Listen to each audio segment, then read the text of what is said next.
Introduction: Your Path to Bliss. Welcome, beautiful reader.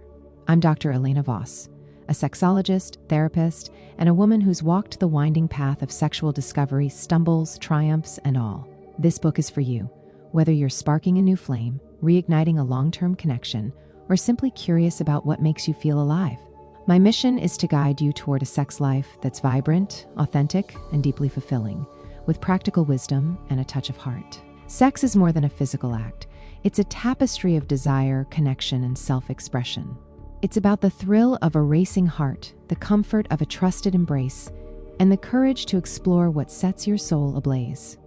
Drawing from groundbreaking works like Come As You Are, The Joy of Sex, and The Ethical Slut, along with my own journey, this book blends science, stories, and actionable steps to help you craft a sex life that feels like home.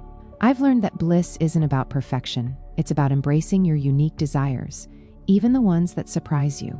In these 10 chapters, we'll explore the cornerstones of sexual fulfillment. We'll start with knowing your own desire, move into building intimacy with partners, and venture into bold territories like fantasies and open relationships. Each chapter, roughly 5,000 words, is packed with exercises, reflections, and tips you can use right away, whether you're reading this as an ebook or listening as an audiobook. Expect insights from pioneers like Emily Nagoski's Science of Arousal, Sheer Heights' revelations on women's pleasure, and Esther Perel's wisdom on balancing intimacy and independence. This isn't about chasing someone else's idea of sexy.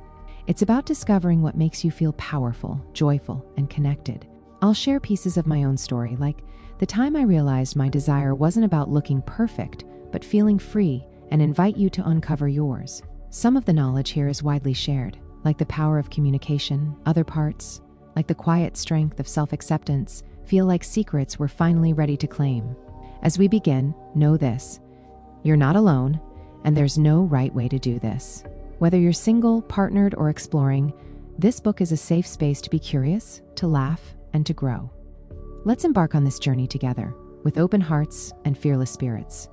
Turn the page to Chapter 1, where we'll dive into the heart of your desire, because that's where your bliss begins. Chapter 1, Knowing Your Own Desire. Hello, lovely reader. I'm Dr. Elena Voss, and if you're here, you're ready to embark on a journey toward a sex life that's vibrant, authentic, and deeply yours. Before we dive into the fireworks of intimacy with a partner or the thrill of new experiences, we're starting with the most important person in this equation, you. This chapter is all about understanding your own desire, what lights you up, what holds you back, and how to embrace your unique sexual self with confidence and curiosity. Desire is the spark that fuels a fulfilling sex life, but it's not a one-size-fits-all feeling. It's as unique as your laugh, your dreams, or the way you take your coffee. For some of us, desire is a sudden rush, like a wave crashing over you in a moment of passion. For others, it's a slow burn, kindling gently with the right touch or mood. As a woman, I've spent years learning what makes my own desire tick, and I've seen countless women transform their sex lives by doing the same. Let's begin by exploring what desire means to you. One of the most powerful frameworks for understanding desire comes from Emily Nagoski's Come As You Are, a book that's been a game changer for so many. Nagoski describes sexual desire through the dual control model. Your brain has an accelerator, things that turn you on, and brakes, things that turn you off. Think of it like driving a car.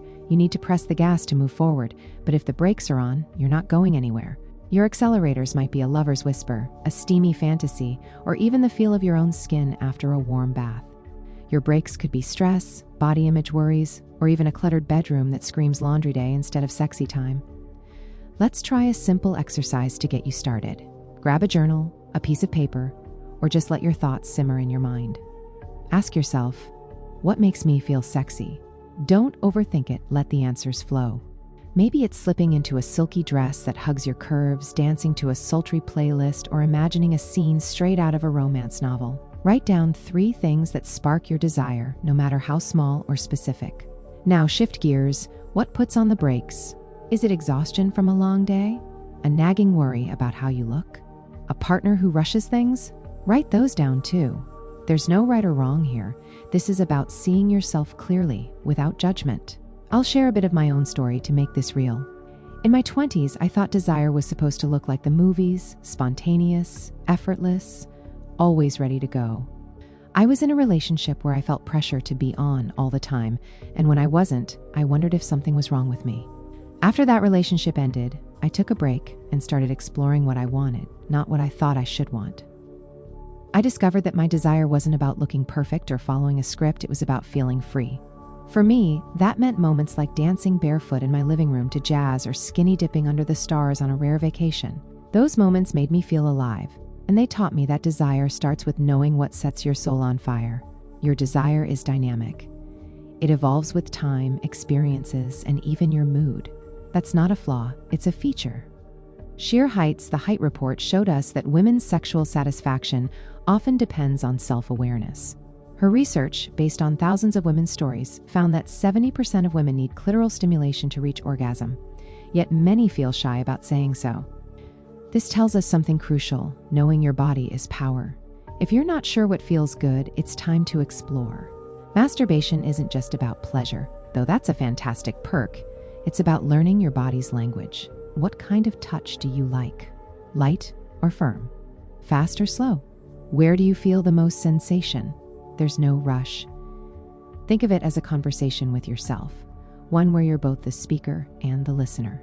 Let's talk anatomy for a moment, because knowledge is your best friend here. Your clitoris is a powerhouse of pleasure, with over 8,000 nerve endings packed into a tiny space. But it's not just the external part. New research, like that discussed in Ian Kerner's She Comes First, shows the clitoris extends internally, with wings that wrap around your pelvic area.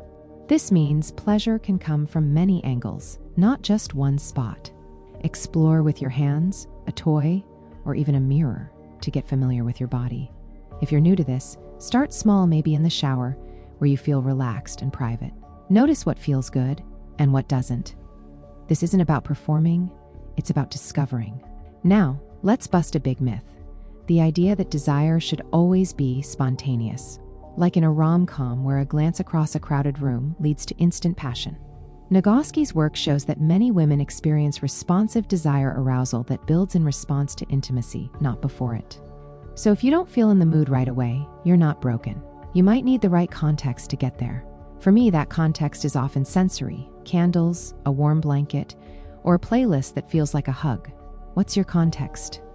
Maybe it's a long conversation with your partner, a glass of wine, or a quiet evening without your phone buzzing. Experiment with what sets the stage for your desire. Here's a practical tool to deepen your self-awareness: create a pleasure inventory. Over the next week, carry a small notebook or use your phone's notes app to jot down moments when you feel a spark of joy, sensuality, or desire. These don't have to be sexual. Maybe it's the rush of a great workout, the warmth of a sunny afternoon, or the intimacy of laughing with a friend. These moments are clues to what fuels your erotic energy. When I did this, I noticed that music was a huge trigger for me. Something about a soulful beat made my whole body hum. One client of mine found that her pleasure inventory included gardening. Feeling the earth in her hands made her feel grounded and sensual. What will yours reveal? Let's address another layer: the stories we tell ourselves about desire. Society often feeds us messages that women's sexuality should be tame, predictable, or tied to someone else's pleasure. But your desire is yours to define. Maybe you crave slow, sensual connection one day and bold, adventurous exploration the next. Maybe you're drawn to partners of any gender, or maybe you're exploring solo. All of it is valid. The Ethical Slut by Dossie Easton and Janet Hardy reminds us that sexual freedom comes from embracing our authentic selves, not fitting into a box. If you're feeling stuck, try this reflection. What's one desire you've never voiced, even to yourself? Write it down, say it out loud, or just hold it in your heart. Naming it is the first step to owning it. Another key to knowing your desire is letting go of shoulds. You don't have to want sex all the time or in a certain way to have a fulfilling sex life. In my practice, I've met women who felt pressured to be wild because their partners loved 50 Shades of Grey, while others felt they had to be soft to seem feminine. But the truth is, your desire doesn't have to match anyone else's. If you love slow, intimate mornings, that's perfect. If you're curious about kink or role play, that's just as perfect. The only rule is that it feels right for you. Let's try another exercise to bring this home. Picture your ideal sexual experience, not what you've been told is ideal, but what you want. Close your eyes and imagine the setting, the sensations, the emotions. Are you in a candlelit room or under the open sky? Is it playful or intense? Alone or with a partner? Write a short paragraph describing it as vividly as you can. This isn't about making it happen tomorrow. It's about giving your desire a voice. When I did this, I imagined a cozy cabin, rain tapping the windows, and a partner who made me laugh as much as they made my heart race. It helped me see that connection and play were my core desires. What's yours? As you explore, be gentle with yourself. Desire can feel vulnerable, especially if you faced shame, rejection, or trauma in the past. If those feelings come up, acknowledge them. You might say to yourself, I see you, and I'm here to learn what feels good now. If it feels overwhelming, consider talking to a therapist or counselor. They can help you navigate those waters with care. You're not alone, and you're not starting from scratch. Every step you take in this chapter is building a foundation for pleasure. Before we wrap up, let's talk about one more tool, curiosity. Think of yourself as an explorer, not a performer. In The Joy of Sex, Alex Comfort emphasized the joy of discovery, trying new things, laughing at what doesn't work, and celebrating what does.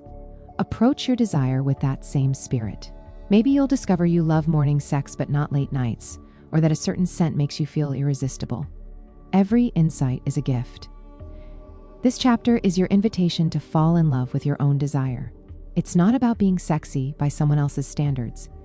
It's about feeling alive in your own skin. As we move to chapter 2, we'll explore how to share this vibrant self with a partner, building intimacy that's as thrilling as it is safe. For now, celebrate your uniqueness. You're not just learning about sex, you're learning about you.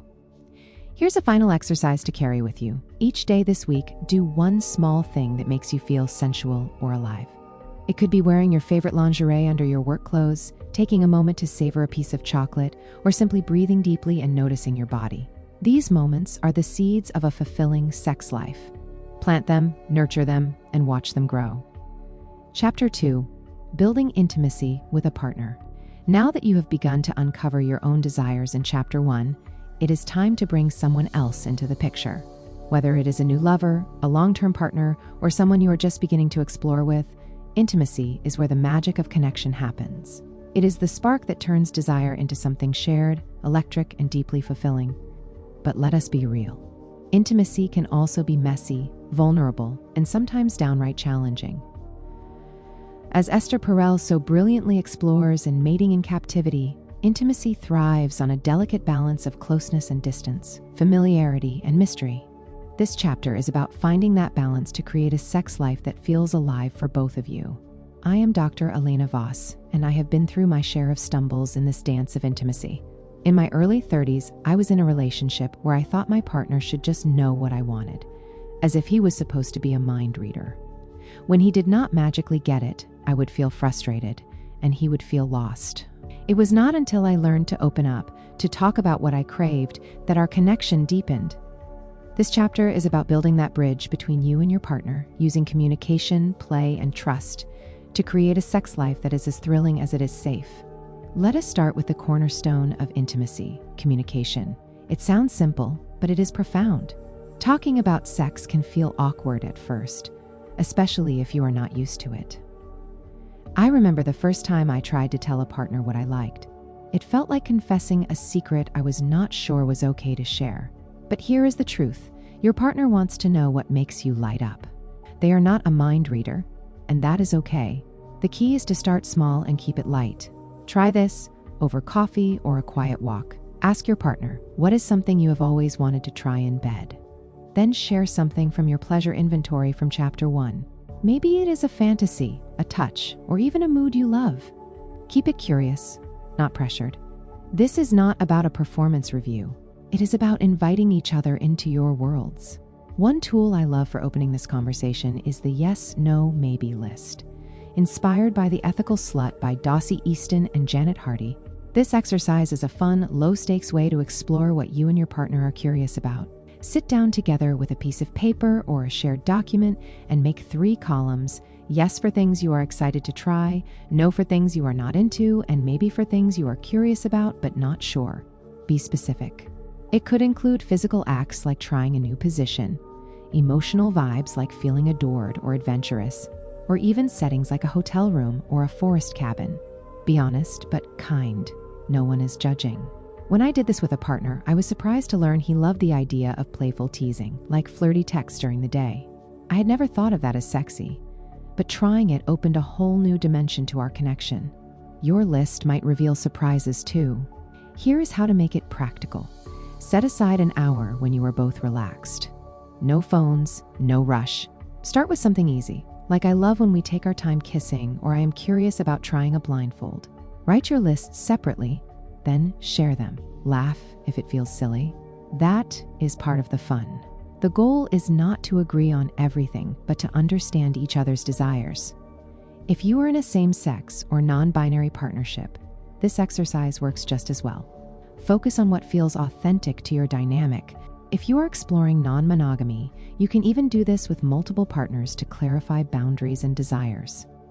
Now, let us talk about physical intimacy, because that is often where we feel the spark most vividly. Ian Kerner's She Comes First emphasizes the importance of prioritizing pleasure, especially for women, who often need more time and stimulation to reach arousal. If you are with a male partner, encourage them to slow down and explore your body like it is a treasure map. Share what you learned about your anatomy in Chapter 1, like the power of clitoral stimulation or the sensitivity of your inner thighs. If you are with a female partner, you can trade insights from your self-exploration, creating a shared language of pleasure. And if your partner does not fit into traditional gender categories, the principle is the same. Listen to their body and share what yours craves. A key to physical intimacy is pacing. The Joy of Sex by Alex Comfort celebrates the art of taking your time, savoring every touch and moment. Try this. Next time you are intimate, spend at least 10 minutes on foreplay before moving to anything else. This could mean kissing, touching, or even talking in a way that builds anticipation. One couple I worked with found that slow, deliberate massages with scented oil transformed their sex life. It was not just about the touch, but the way it made them feel seen and cherished. What is a small way you could slow things down with your partner? Let us address a common challenge: mismatched libidos.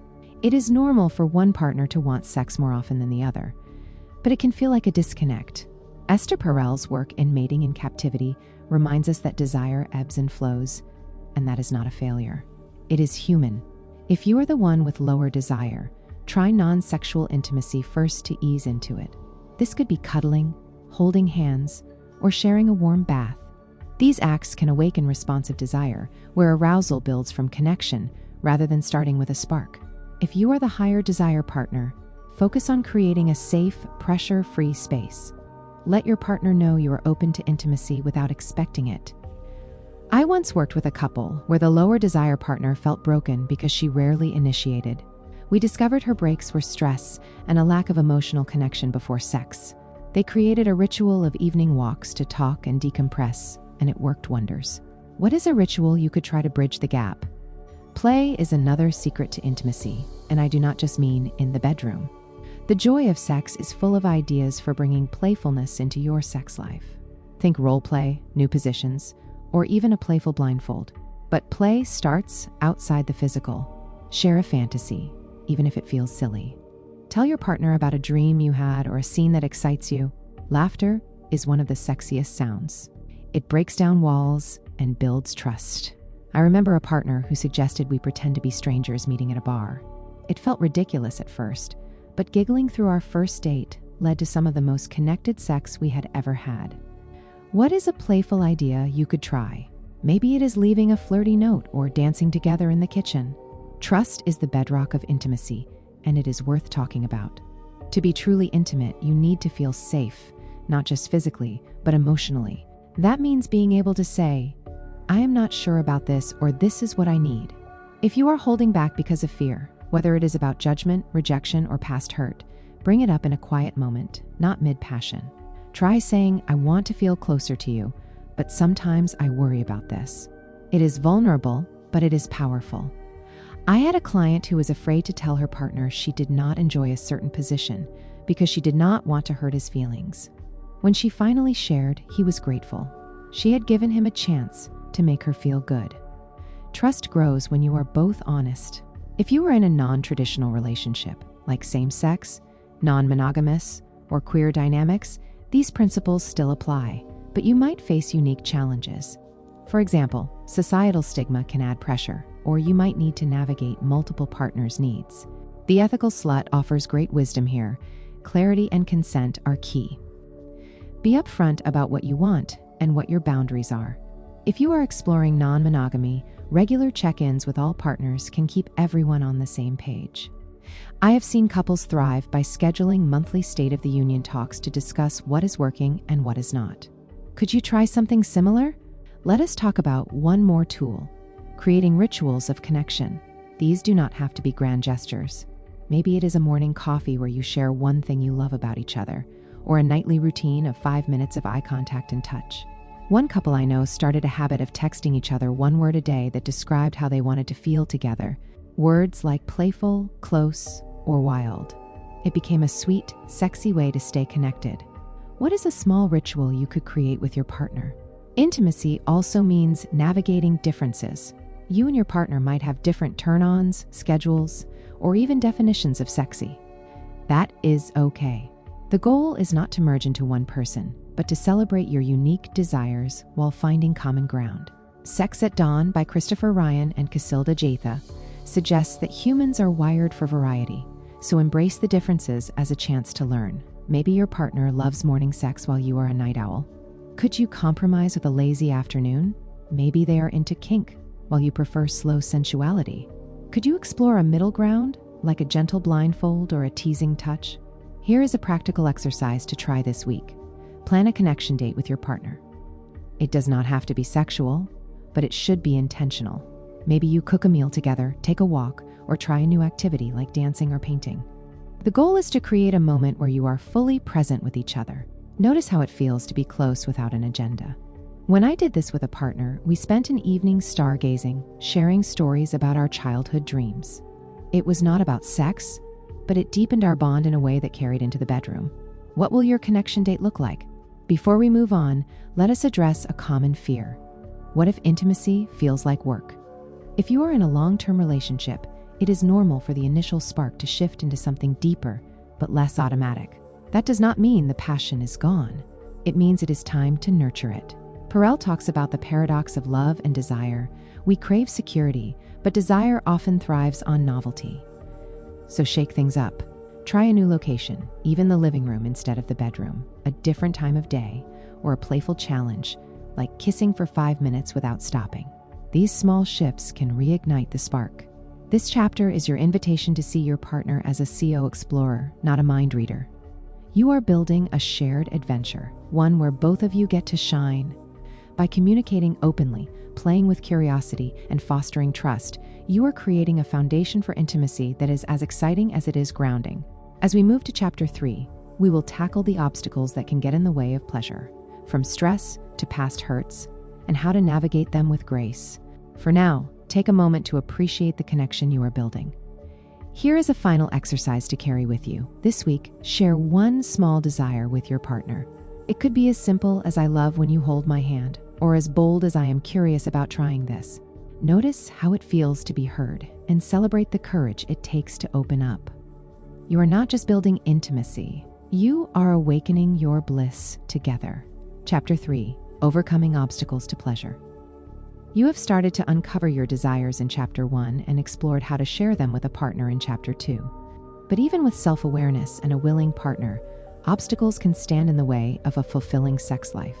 Stress, body image, past trauma, monotony, or physical discomfort can dim your spark, and that is okay. These challenges are not your fault, and they do not mean you are broken. They are part of being human. I am Dr. Elena Voss, and as a woman who has faced my own hurdles, I am here to walk you through this with compassion and practical tools. This chapter is about naming those obstacles, understanding them, and finding ways to move through them with grace and resilience. Let us start with one of the biggest barriers to desire: stress. As Emily Nagoski explains in Come As You Are, stress is like a bucket of cold water on your libido. When your brain is juggling work deadlines, family responsibilities, or an endless to-do list, it is hard to feel sexy. I remember a time in my life when I was so burned out from my practice that even the thought of intimacy felt like another task. I would come home exhausted, my mind racing with emails and appointments, and my body just would not respond. The fix? It was not about forcing myself to be in the mood. It was about creating space to shift gears. Try this simple tool, a transition ritual. This is a small, intentional act to move from the chaos of daily life to a state where pleasure feels possible. For me, it is a 5-minute meditation with deep breaths or a hot shower with lavender oil. What could yours be? Maybe it is a short walk, a playlist of soothing music, or even a silly dance party in your living room. The goal is to signal to your brain that it is time to let go. Nagoski's research shows that reducing stress can release your sexual brakes, letting your accelerators, like desire and arousal, take the wheel. Over the next week, experiment with one ritual that helps you unwind. Notice how it affects your mood and openness to intimacy. Body image is another common hurdle. Society bombards us with impossible standards, airbrushed models, filtered selfies, and messages that we need to look a certain way to be desirable. But here is the truth I have learned: your body is already worthy of pleasure. You do not need to change it to feel sensual or loved. In my 20s, I struggled with this. I would avoid mirrors, convinced my body was not enough. It was not until I started focusing on what my body could do, how it could feel, that I began to see it differently. Here is an exercise to try. Body gratitude. Stand in front of a mirror, clothed or not, whatever feels comfortable. Name 3 things you love about your body. Maybe it is the strength of your legs, the softness of your skin, or the way your hands move with grace. Say them out loud or write them down. Do this every day for a week and notice how your perspective shifts.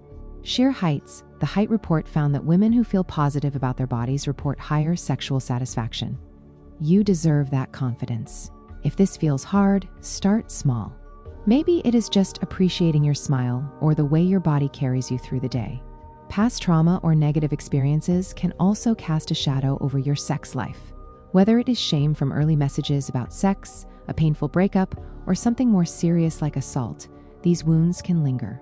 I have worked with clients who carried guilt from being told sex was wrong or dirty. One woman shared how her upbringing made her feel like her desires were shameful, and it took years to unlearn that. If this resonates with you, know that you are not alone and healing is possible. A gentle step is to journal about your feelings. Try writing a letter to your younger self, offering love and forgiveness for any shame or hurt you have carried. You might write, "You did the best you could, and I am proud of you for being here now." This is not about erasing the past, but reclaiming your present. If trauma feels overwhelming, consider talking to a therapist or counselor trained in sexual health or trauma. They can help you navigate those waters with care. There is no shame in seeking support. It is a powerful act of self-love.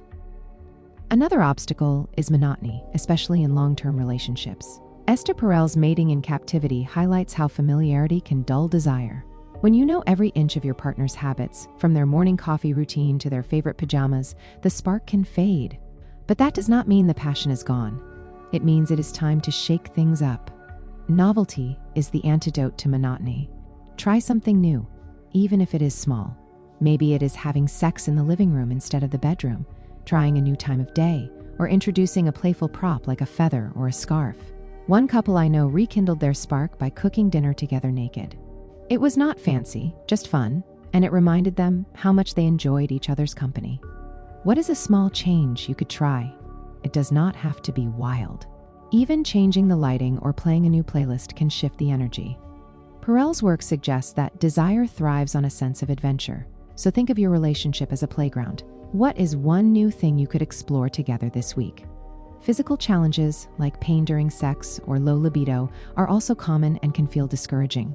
The height report found that many women experience discomfort due to lack of lubricant ion or rushed foreplay. If this is you, communication is key. Tell your partner what feels good and what does not. Lubricant can be a game changer. Water-based or silicone-based options are widely available, and they can make intimacy more comfortable and enjoyable. If pain persists, a gynecologist or pelvic floor therapist can offer guidance. I had a client who discovered her discomfort was due to a treatable condition called vaginismus. With professional help, she and her partner found new ways to connect physically. Low libido can also be a hurdle. It is easy to feel like something is wrong if you are not in the mood as often as you think you should be. But low desire can stem from many factors: hormones, medications, sleep deprivation, or even stress, as we discussed earlier. Start by checking in with your health. Are you getting enough rest? Are you on a medication that might affect libido? A doctor can help you explore these questions. In the meantime, focus on small acts of intimacy that do not require sex. Cuddling, kissing, or even holding hands can keep you connected while you figure out what is going on. Sometimes the obstacle is not physical but emotional, like feeling disconnected from your partner. If you are not feeling close, it is hard to feel desire. Try a simple exercise, the 3-minute check-in. Sit with your partner for 3 minutes, no distractions, and share one thing you appreciate about them and one thing you are feeling. It could be as simple as, "I love how you made me laugh today, and I am feeling a bit overwhelmed." This builds emotional intimacy, which often paves the way for physical closeness. I have seen this work wonders for couples who felt stuck in a rut. Another challenge can be mismatched expectations. Maybe you want slow, sensual intimacy, but your partner is craving something more adventurous. Or maybe one of you wants sex more often than the other. These differences are normal, but they can feel like roadblocks. The key is to approach them with curiosity, not judgment. Try asking your partner, "What makes you feel most connected during sex?" Then share your own answer. This opens a dialogue that can lead to compromise. For example, if your partner loves spontaneity but you need time to warm up, could you plan a surprise for them that includes plenty of foreplay? Here is a practical tool to help with any obstacle: the pleasure pause. When you are feeling stuck, whether it is stress, body image worries, or a physical challenge, take a moment to pause and check in with yourself. Close your eyes, take 3 deep breaths, and ask, "What do I need right now to feel good?" Maybe it is a break from intimacy to focus on self-care. Maybe it is a conversation with your partner. Maybe it is a visit to a doctor or therapist. Trust your instincts. When I was navigating a low libido phase, this pause helped me realize I needed more sleep and less pressure. That small insight made a big difference. Let us talk about one more obstacle: fear of vulnerability. Intimacy requires opening up, and that can feel scary. Maybe you worry about being judged for your desires or not being good enough in bed. I have been there. Early in my career, I worked with a client who was terrified to tell her partner she wanted to try something new because she feared he would think she was weird. When she finally shared, he was not only open, but excited to explore with her. Vulnerability is a risk, but it is also a bridge to deeper connection. Try sharing one small truth with your partner this week, like, "I feel nervous when we try new things, but I want to explore with you." See how it feels to be heard. If you are in a non-traditional relationship, like same-sex or non-monogamous, you might face additional obstacles, such as societal judgment or navigating multiple partners' needs. The principles here still apply. Communicate openly, prioritize your well-being, and seek support if needed. The Ethical Slut emphasizes the importance of honesty and boundaries in any relationship structure, and I have seen this work for couples of all kinds. If you are exploring non-monogamy, regular check-ins with all partners can help address challenges before they become roadblocks. Here is an exercise to tie this all together. Create an obstacle map. Take a piece of paper and draw a circle in the center labeled "My Pleasure." Around it, write down the obstacles you are facing, like stress, body image, or past hurt. For each one, write one small step you could take to address it. For stress, it might be a nightly ritual. For body image, it might be the body gratitude exercise. For trauma, it might be finding a therapist. This map is not about fixing everything at once. It is about seeing where you are and choosing one step forward. When I did this, I realized my biggest obstacle was overthinking.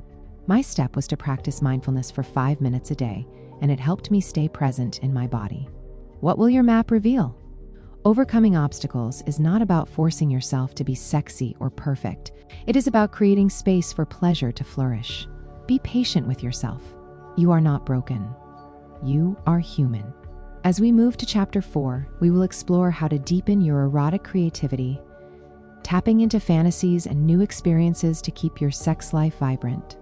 For now, celebrate the steps you are taking. Here is a final exercise to carry with you. Each day this week, do one small act of self-care that addresses one of your obstacles. Maybe it is a moment of body gratitude, a quick meditation, or a kind word to yourself. These acts are not just self-care. They are steps toward awakening your bliss. Chapter 4, Deepening Your Erotic Creativity. You have explored your own desires, built intimacy with a partner, and tackled obstacles that might dim your spark. Now it is time to let your imagination run wild. Welcome to Chapter 4, where we dive into the heart of erotic creativity, the art of bringing play, fantasy, and exploration into your sex life. This is not about performing or meeting someone else's expectations. It is about tapping into your inner world, where curiosity and joy can transform intimacy into something vibrant and uniquely yours. As Dr. Elena Voss, a sexologist who has learned the power of a playful spirit, I am here to guide you through this with warmth, encouragement, and practical tools. Erotic creativity is like painting on a canvas. It is about color, texture, and bold strokes that express who you are. For some, it might mean trying a new position or a playful prop. For others, it could be weaving a fantasy that sets your heart racing. The Joy of Sex by Alex Comfort celebrates this spirit of exploration, reminding us that sex is as much about imagination as it is about touch. Whether you are single, partnered, or exploring multiple connections, this chapter will help you unlock your creative side and make your sex life a playground of possibility. Let us start with the idea of play. Play is not just for kids. It is a powerful way to connect with yourself and your partner, breaking free from routine and inviting joy. I learned this in my own life when I was stuck in a sexual rut. My partner and I had fallen into a pattern, same time, same place, same moves. It was not bad, but it was not exciting either. One evening, on a whim, we decided to play a game. We took turns blindfolding each other and describing a fantasy without touching. The anticipation, the laughter, the surprise of hearing his imagination, it reignited something in us. That night taught me that play is not just fun, it is transformative. One way to bring play into your sex life is through role play. This does not have to mean elaborate costumes or scripts, though those can be fun too. It could be as simple as pretending you are strangers meeting for the first time or acting out a scene from a book you love.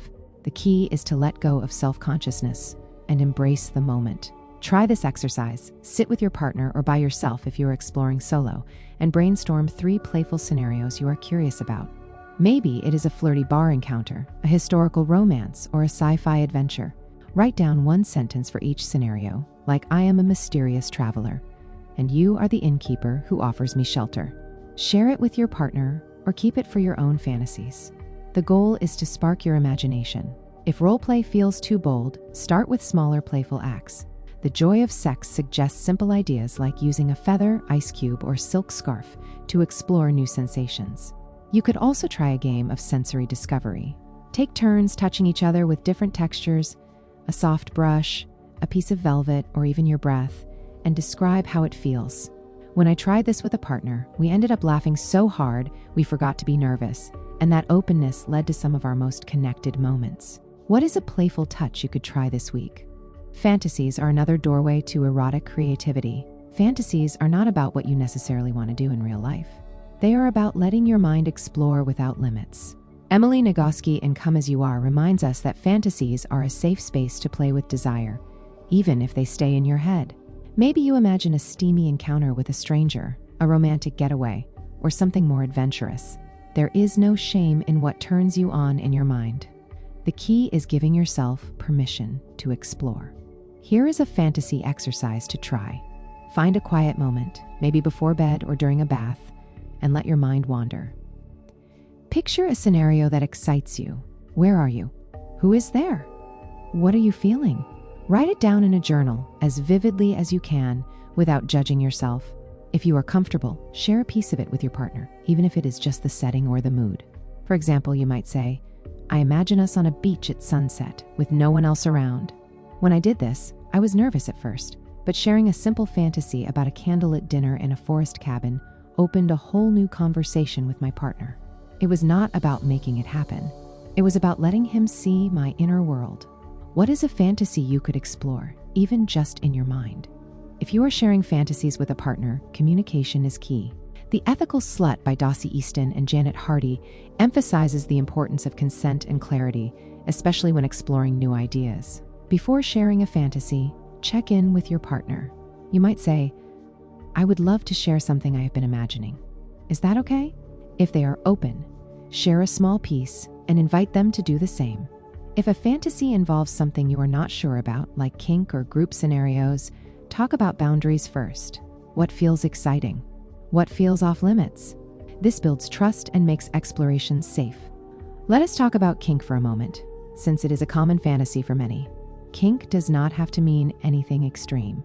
It could be as simple as a blindfold, light restraint, or playful power dynamics, like one of you taking the lead. The key is consent and curiosity. If you are curious about kink, start small. Maybe try a soft scarf as a blindfold or a gentle command, like "stay still while I touch you." Books like 50 Shades of Grey, while fictional, have sparked curiosity about kink for many, but real-life kink is about mutual agreement, not pressure. If you are exploring with a partner, have a safe word, a simple word like red or stop that either of you can say to pause or end the scene. This ensures everyone feels safe. Another way to deepen your erotic creativity is through sensory exploration. Our senses, sight, sound, touch, taste, smell, are gateways to pleasure. Try creating a sensory playlist, not just music, but an experience.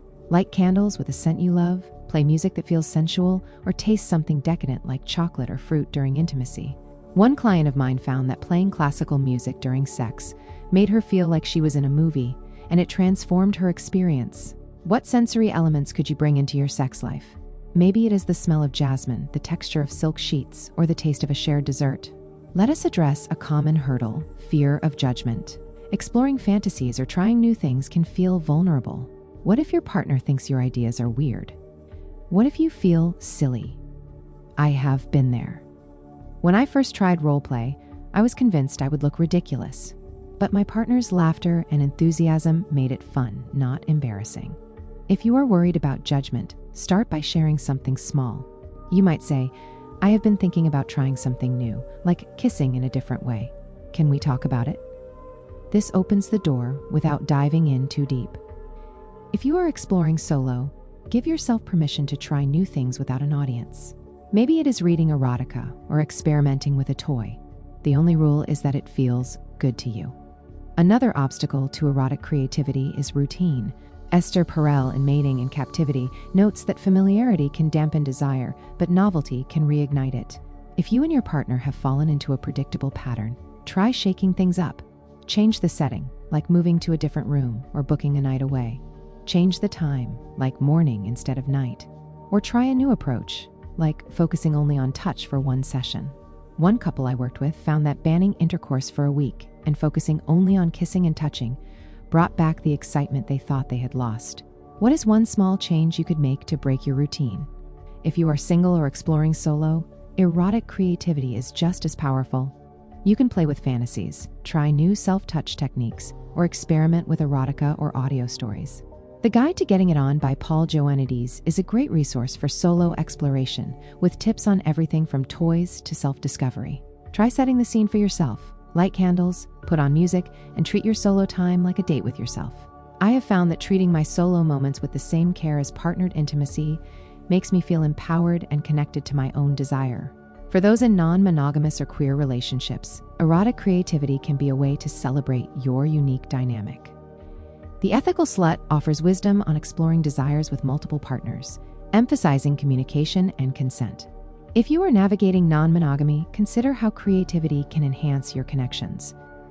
Maybe it is planning a special evening with each partner or exploring group dynamics if that is part of your agreement.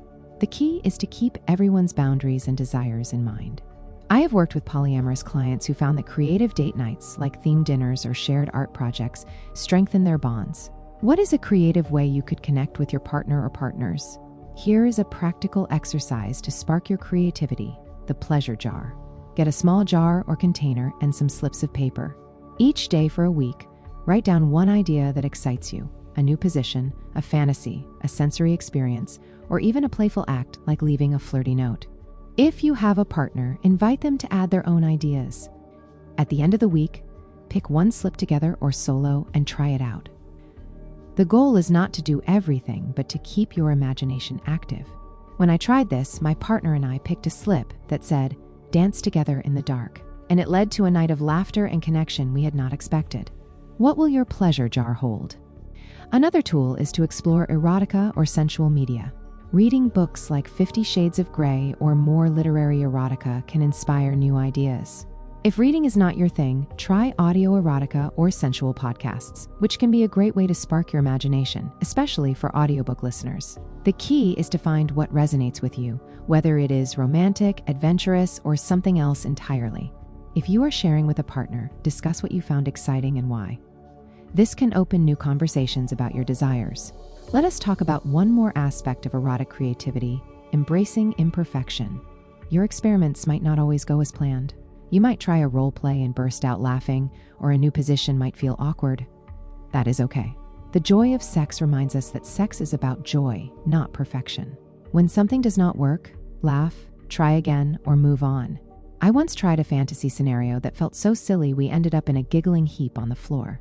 But that laughter brought us closer than any perfect moment could have. Embrace the messiness. It is part of the adventure. This chapter is your invitation to see your sex life as a canvas for creativity. Whether it is through play, fantasies, sensory exploration, or breaking routines, you are crafting a sex life that reflects your unique desires. As we move to Chapter 5, we will explore how to communicate your desires and boundaries with confidence, building on the creativity you are cultivating here. For now, celebrate your imagination. Here is a final exercise to carry with you. This week, try one small act of erotic creativity. It could be writing a fantasy, trying a new touch, or setting a sensual scene for yourself or your partner. Notice how it feels to step into your creative power.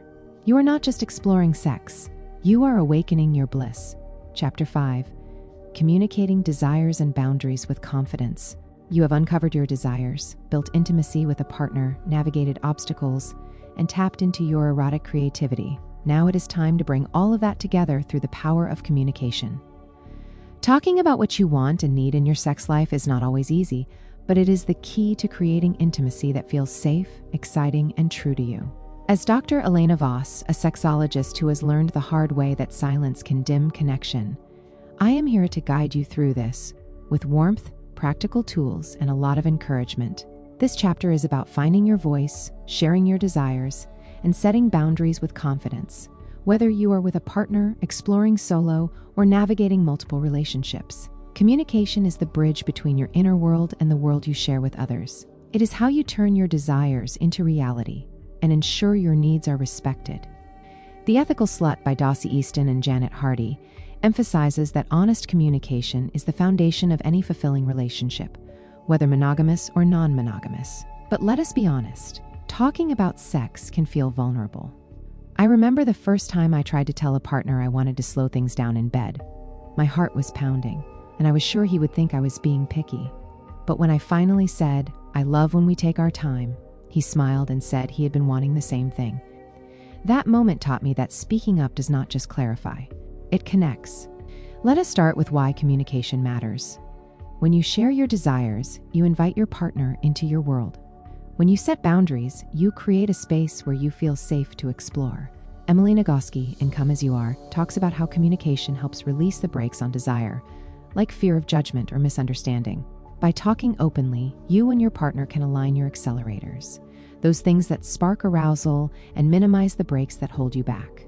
Whether it is saying "I love when you touch me here" or "I need more time to feel ready," your words are a gift to your relationship. So how do you start? The key is to make communication feel natural, not like a big serious talk. Try this simple exercise, the desire check-in. Find a relaxed moment, maybe over dinner or during a walk, and ask your partner, what is one thing that makes you feel amazing during intimacy? Then share one of your own, something from your pleasure inventory in Chapter 1. Keep it light and curious. For example, you might say, "I feel so connected when we laugh together in bed." This opens the door to deeper conversations without pressure. If you are exploring solo, you can do this as a journal exercise, writing down one desire you want to honor in your own pleasure practice. Another tool is the 3-word share. This is a quick way to express what you want without feeling overwhelmed. Choose 3 words that describe how you want to feel during intimacy, like playful, cherished, adventurous. Share them with your partner and ask them to do the same. When I tried this with a partner, my words were slow, sensual, connected. His were bold, fun, intimate. We used those words as a starting point to explore what we each meant, and it led to a night of trying new things that felt right for both of us. What would your 3 words be? Setting boundaries is just as important as sharing desires. A boundary is not a wall. It is a clear line that says, this is what I need to feel safe and respected. Boundaries might include things like, I am not comfortable with this act, or I need to know we will check in afterward. The ethical slut offers great wisdom. Here, boundaries are about honoring yourself and your partner. They create trust, which is essential for intimacy. I once worked with a client who felt guilty saying no to a partner's request for a new sexual act. She worried it would disappoint him. But when she said, I am not ready for that, but I love exploring other things with you, he appreciated her honesty, and it deepened their trust. Here is a practical way to set boundaries, the boundary script. Think of a boundary you want to set, and practice saying it in a kind, clear way. For example, you might say, I love being close to you, but I need us to go slower with this. Or, I'm curious about trying this, but only if we talk about it first. Practice in front of a mirror or write it down to build confidence. If you are in a non-monogamous relationship, boundaries are especially important to clarify what is okay with each partner. For example, you might say, I am open to exploring with others, but I need us to agree on what we share afterward. The key is to be specific and honest. Let us talk about timing. Talking about sex in the heat of the moment can feel intense, and not always in a good way. Instead, try having these conversations outside the bedroom. Over coffee, during a drive, or even in a cozy evening chat, the stakes feel lower and you can both be more open. I learned this the hard way when I tried to tell a partner mid-intimacy that I wanted something different. It came out wrong, and we both felt awkward. The next day, over breakfast, I said, I love when we try new things, but I need more time to warm up. It was so much easier, and he was grateful for the clarity. When could you find a calm moment to talk with your partner? Another key to confident communication is active listening. When your partner shares their desires or boundaries, really hear them. Try reflecting back what they said, like it sounds like you really love when we take things slow. Is that right? This shows you are engaged and creates a safe space for them to open up. In Mating in Captivity, Esther Perel talks about how listening with curiosity keeps intimacy alive. It is not just about hearing words. It is about understanding the feelings behind them.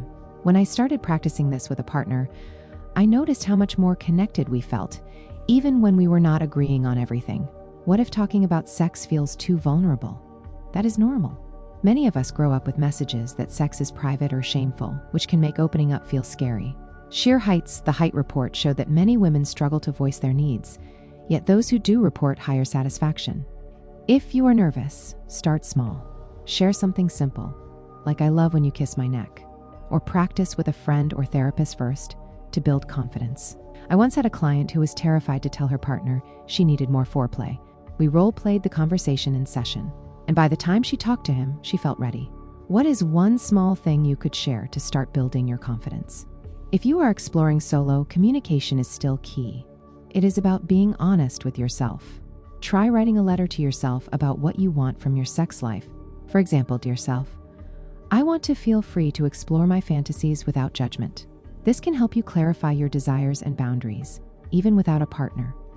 I did this during a single phase in my life, and it helped me realize I was putting too much pressure on myself to be perfect.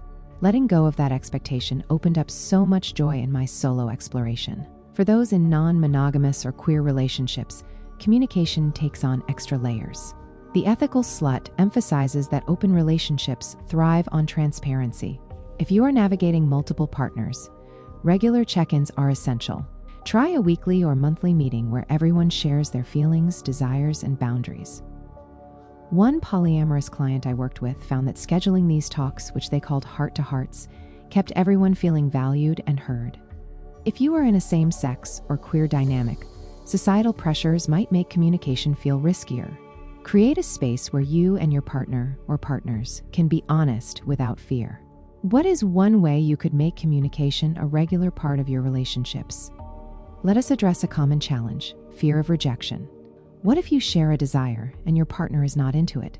That can sting, but it does not mean your desire is wrong. Try framing it as an invitation, not a demand.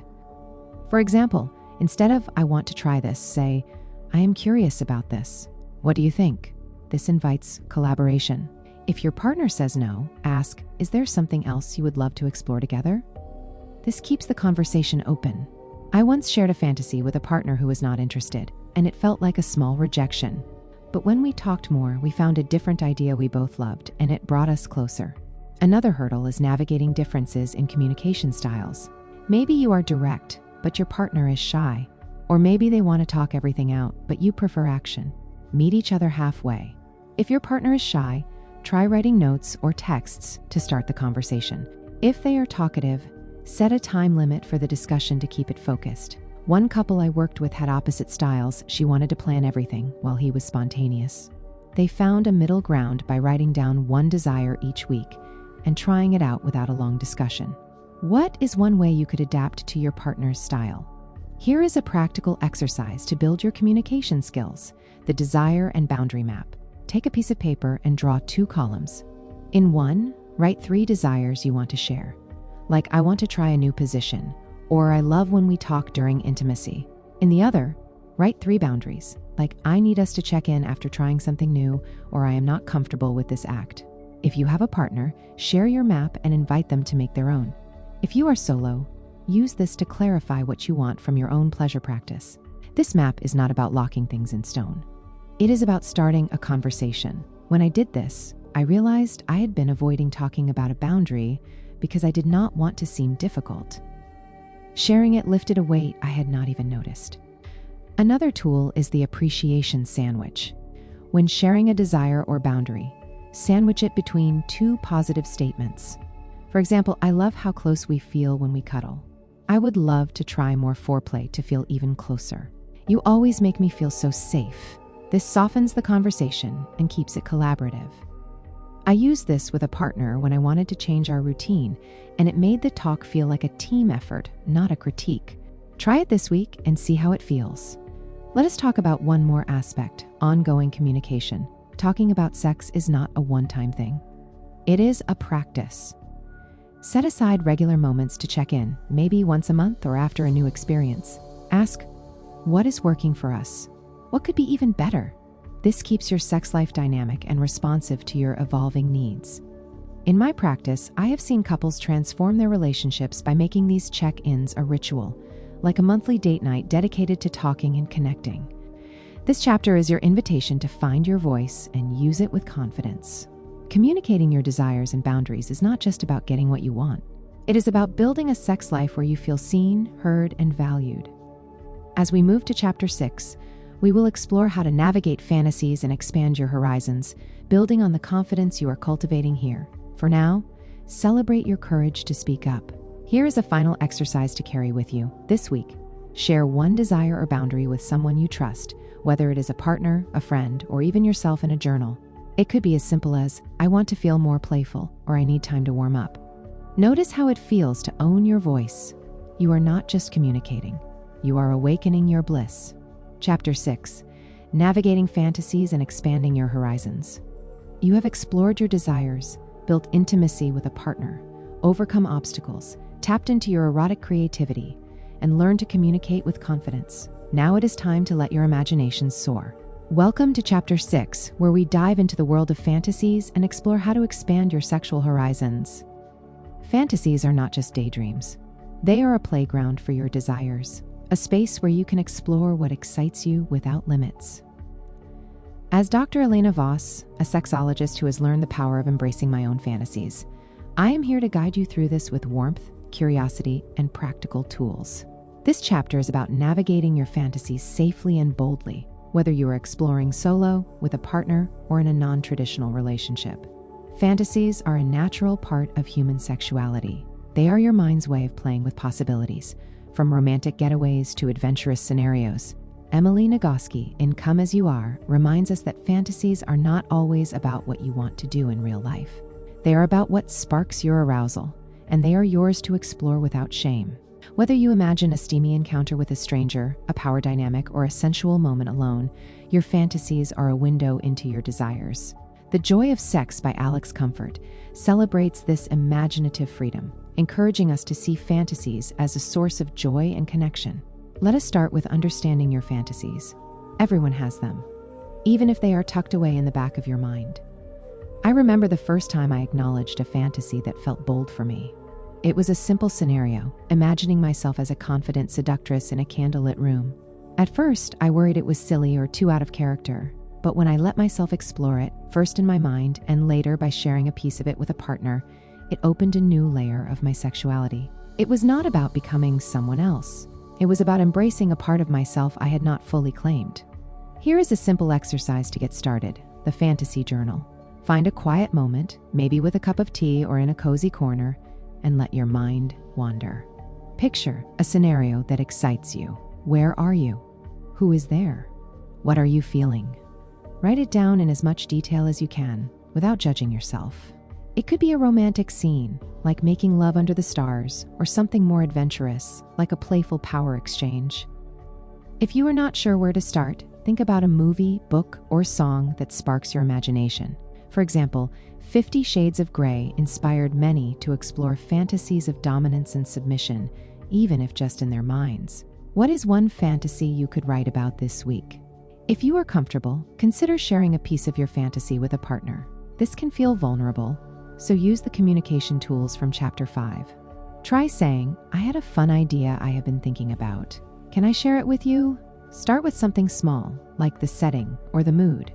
For example, I imagine us in a cozy cabin with a fireplace. When I shared a fantasy with a partner, I was nervous he would think it was too out there, but his curiosity and excitement made it a bonding moment. Sharing does not mean you have to act it out.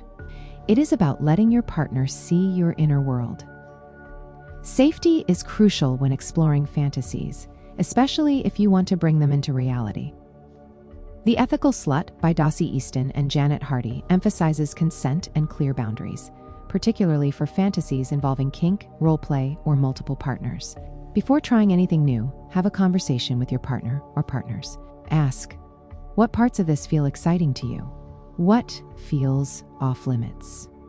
If you are exploring kink, like light bondage or power dynamics, agree on a safe word, a word like red or pause, that anyone can say to stop immediately. This creates a safe space where everyone feels respected. I have seen couples transform their intimacy by setting clear rules like checking in after every new experience. What is one boundary you would want to set before exploring a fantasy? Let us talk about expanding your horizons. This does not mean you have to try everything or push yourself beyond your comfort zone. It is about being open to new possibilities, whether that is a new position, a different setting, or a bold fantasy. The joy of sex is full of ideas for expanding your repertoire, from playful positions to sensory experiments. For example, try a new position that feels exciting but approachable, like spooning with extra focus on touch, or experiment with a setting, like a hotel room or a blanket under the stars. One client of mine found that moving intimacy to the living room couch with candles and music felt like a whole new adventure. What is one small way you could expand your horizons this week? If you are single or exploring solo, fantasies are a powerful way to expand your sexual world. You can use erotica, audio stories, or your own imagination to explore new ideas. The Guide to Getting It On by Paul Joannides offers great tips for solo play, like experimenting with toys or creating a sensual atmosphere. Treat your solo time like a date with yourself. Light candles, play music, and let yourself explore without pressure. I found that setting aside time for solo exploration with a good book or a playlist helped me discover new sides of my desire. It was like giving myself permission to dream big. For those in non-monogamous or queer relationships, fantasies can be a way to celebrate your unique dynamic. The Ethical Slut highlights how non-monogamy thrives on creativity and communication. If you are exploring with multiple partners, consider how fantasies can enhance your connections. Maybe it is a group scenario, if that is within your agreements, or a shared fantasy that you discuss with each partner. One polyamorous client I worked with found that creating a shared fantasy journal, where each partner added ideas, deepened their trust and excitement. What is a fantasy that could honor your relationship structure? Let us address a common hurdle: fear of judgment. Sharing a fantasy can feel like exposing a secret part of yourself. What if your partner thinks it is weird? What if you feel silly acting it out? I have been there. When I first shared a fantasy about a playful role play, I was sure my partner would laugh, and not in a good way, but his enthusiasm made it a fun, connecting experience.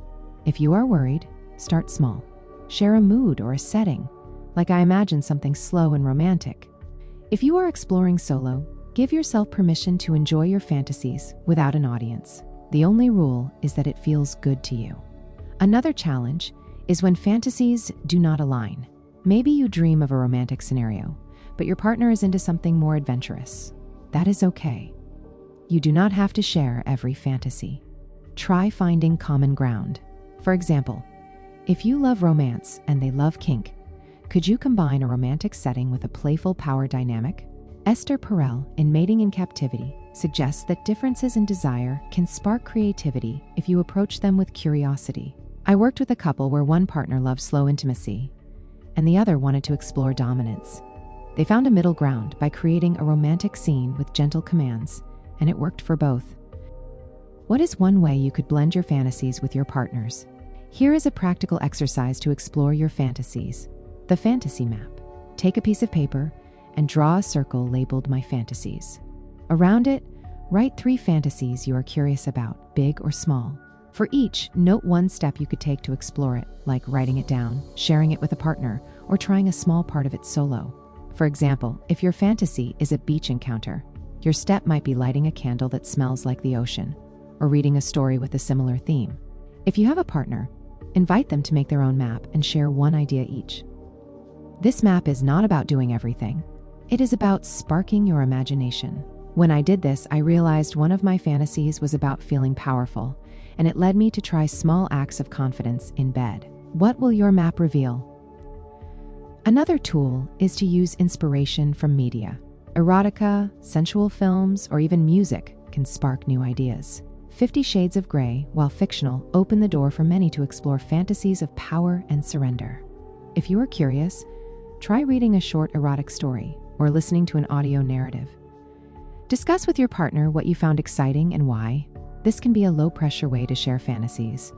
I found that reading a romantic novel helped me articulate a fantasy I had not put into words before, and it sparked a great conversation with my partner.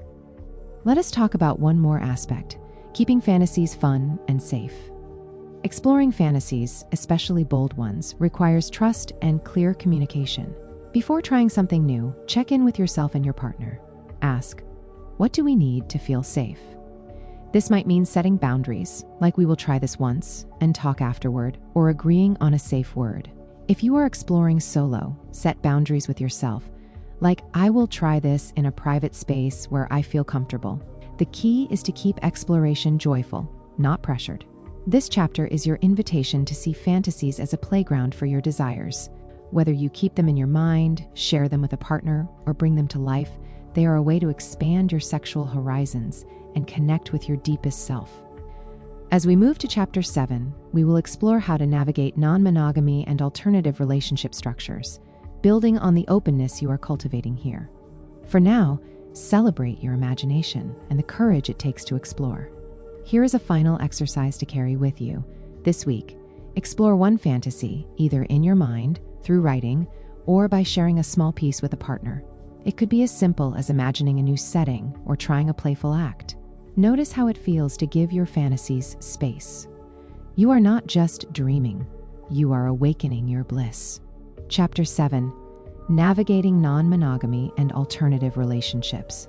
You have uncovered your desires, built intimacy, overcome obstacles, tapped into your creativity, communicated with confidence, and explored your fantasies. Now it is time to consider the many ways love and intimacy can look. Welcome to Chapter 7, where we dive into the world of non-monogamy and alternative relationship structures. Whether you are curious about open relationships, polyamory, or other non-traditional dynamics, this chapter is about embracing the possibilities that resonate with you. As Dr. Elena Voss, a sexologist who has seen the beauty of diverse relationships in my practice, I am here to guide you with warmth, clarity, and practical tools. This chapter is for anyone interested in exploring or navigating non-monogamy, as well as those who want to understand how to honor their desires within any relationship structure. Non-monogamy is not about rejecting commitment. It is about redefining it in a way that feels authentic to you. The Ethical Slut by Dossie Easton and Janet Hardy, a cornerstone of this conversation, describes non-monogamy as any relationship structure where partners agree to explore intimacy or sex with others, with honesty and consent as the foundation.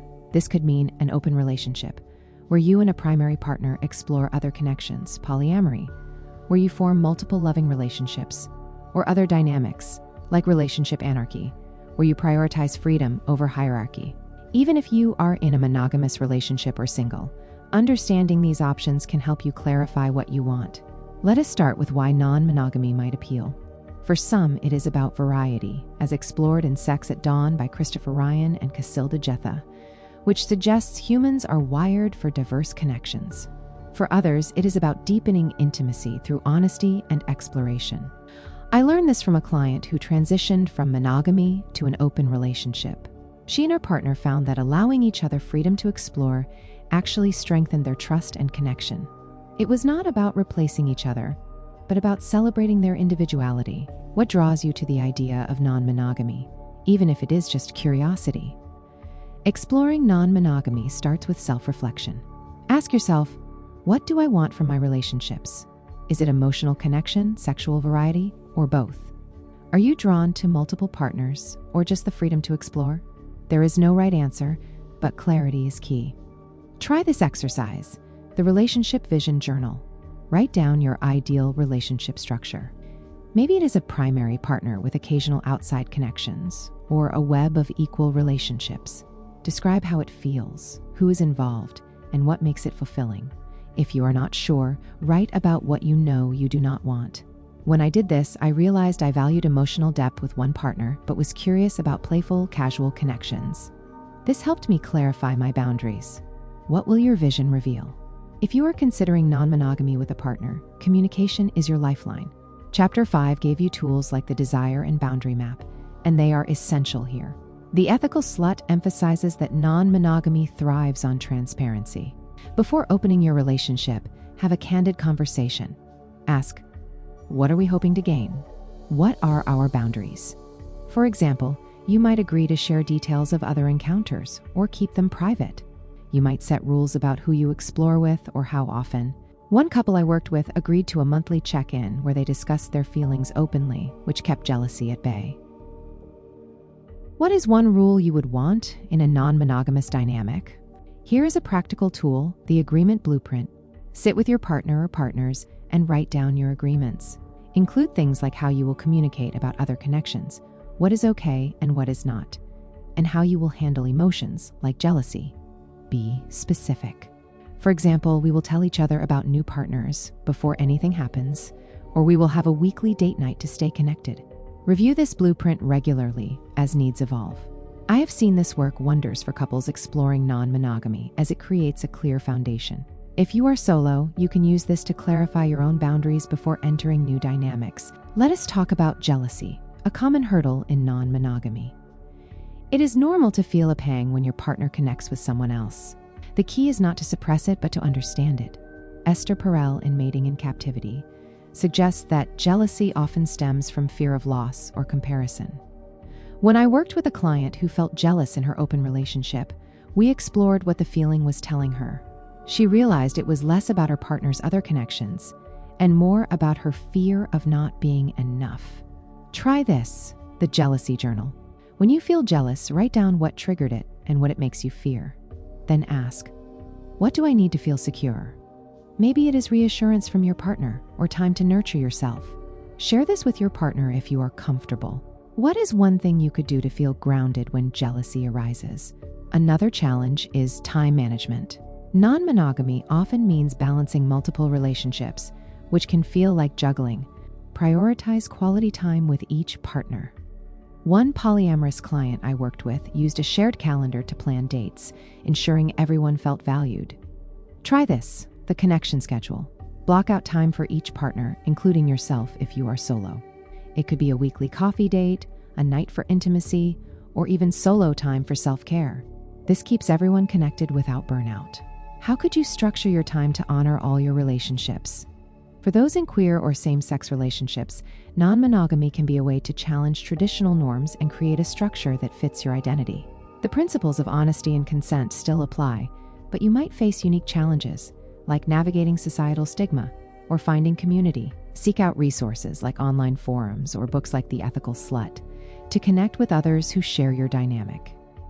I have seen queer clients thrive by building a chosen family of supportive friends who understand their journey. What is one way you could find support for your relationship structure? If you are monogamous but curious about non-monogamy, you can still apply these ideas. Exploring fantasies, as we did in Chapter 6, can bring variety without changing your structure. Or you might discuss what openness means to you, like sharing fantasies or attending a workshop together. One monogamous couple I worked with found that talking about non-monogamy, even without pursuing it, deepened their trust and sparked new ideas. What is one way you could explore openness within your current relationship? Let us address a common fear. What if non-monogamy changes your relationship? It might. Opening a relationship can bring you closer or reveal incompatibilities. The key is to go slow and check in often. Start with small steps, like discussing fantasies or trying a one-time experience with clear boundaries. Communicate every step of the way. I worked with a couple who started with a single date night where they flirted with others at a bar, then came home together. It was a low-stakes way to test the waters. What is one small step you could take to explore non-monogamy? Another hurdle is societal judgment. Non-monogamy is often misunderstood, and you might face questions or criticism from friends or family. Protect your privacy by choosing who you share with. Find a community, online or in person, where you feel understood. Books like Sex at Dawn can offer perspective, reminding you that diverse relationship structures are part of human history. When I first explored non-monogamy, I found comfort in reading about others' experiences. It reminded me I was not alone. What is one resource you could turn to for support? Here is a practical exercise, the non-monogamy vision board. Take a piece of paper or a digital tool and create a visual representation of your ideal relationship structure. Draw or write words that capture what you want, like love, freedom, connection. Include images or phrases that inspire you, like a couple holding hands or a group laughing together. If you have partners, invite them to add to the board. This is not about locking in a plan, but about dreaming big. When I did this, I included words like trust and adventure, which helped me clarify what I wanted from non-monogamy. What will your vision board include? Another tool is the check-in ritual. Set a regular time, weekly or monthly, to discuss how your relationship structure is working. Ask, what feels good? What needs adjusting? This keeps communication open and prevents small issues from growing. One client I worked with found that monthly check-ins over wine and candlelight made their polyamorous dynamic feel like a celebration, not a chore. How could you make check-ins a nurturing part of your relationships? Let us talk about one more aspect, self-care and non-monogamy. Exploring multiple relationships can be enriching but also demanding. Make time for yourself to recharge.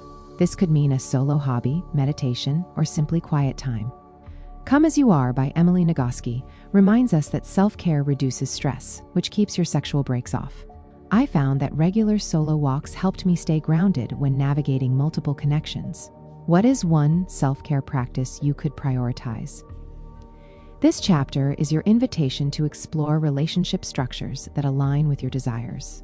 Whether you choose non-monogamy, monogamy, or something in between, the goal is to create connections that feel authentic and fulfilling. As we move to Chapter 8, we will explore how to sustain passion over time, building on the openness you are cultivating here.